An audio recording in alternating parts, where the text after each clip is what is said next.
Bonjour à tous, aujourd'hui on se retrouve pour une nouvelle vidéo. On va parler des milieux à suivre cette saison. Bon visionnage, c'est parti. Premier joueur, on va parler de Karl Edouard Blaise Eta Young. C'est très long, je sais. En plus d'être polyvalent, il excelle dans ses prises de balles et de décision. Il est technique, très agile et très réactif. Il est rapide et surprend ses adversaires par sa qualité de frappe, son placement et sa finition. Ajouter sa vision de jeu. C'est un joueur qui évolue au Cadiz. Cette saison, il a inscrit 11 buts. Il a été remplacé en tant qu'attaquant de pointe, même si c'est un milieu de terrain. C'est donc un joueur à suivre. Banga Foé Ondoa, milieu de terrain né en 2005, est arrivé à Valenciennes en 2022 en provenance de l'Entente Fény en club du Nord. Banga Foé a une capacité à garder le ballon sur des distances assez courtes, sa capacité à orienter les jeux et à couvrir les espaces. Cette saison, il a joué 10 matchs et a marqué 2 buts. C'est donc un joueur à suivre. Il y a quelques offres par-ci par-là de plusieurs grands clubs. J'ai entendu parler qu'il est pisté en Belgique et même en France en première division. Donc on garde le temps.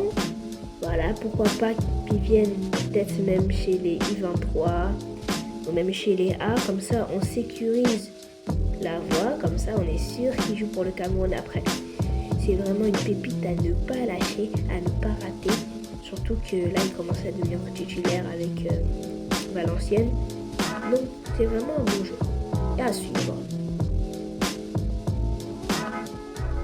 Là, on va parler de My Chouchou, a.k.a. Arthur Avom Ebong.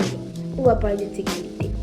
C'est un milieu de terrain avec un petit gabarit qui présente donc ce déficit dans les duels, mais qui va tout devoir faire la différence dans sa première touche de balle pour réceptionner, s'orienter et déjouer le marquage. Généreux dans les efforts, il ne va pas hésiter à les presser. Sa vitesse et sa finesse technique sont des armes importantes en phase de transition défensive et offensive. En attaque, les espaces libres, balle au pied pour décaler ses partenaires dans la bonne zone. Il va apporter cette supériorité dans le dernier tiers avec sa présence. Il évolue avec la réserve de Lorient, mais on l'a vu quelquefois s'entraîner avec l'équipe professionnelle. Donc peut-être dans quelques années, il va faire partie du groupe pro. Plein d'autres joueurs, mais bon, c'est la fin de la vidéo. J'aurais pu vous parler également de Mohib. Voilà, j'ai pensé à parler de lui, mais peut-être dans une prochaine vidéo. En tout cas, c'était la fin de la vidéo. N'hésitez pas à liker, à vous abonner et à partager. Ciao!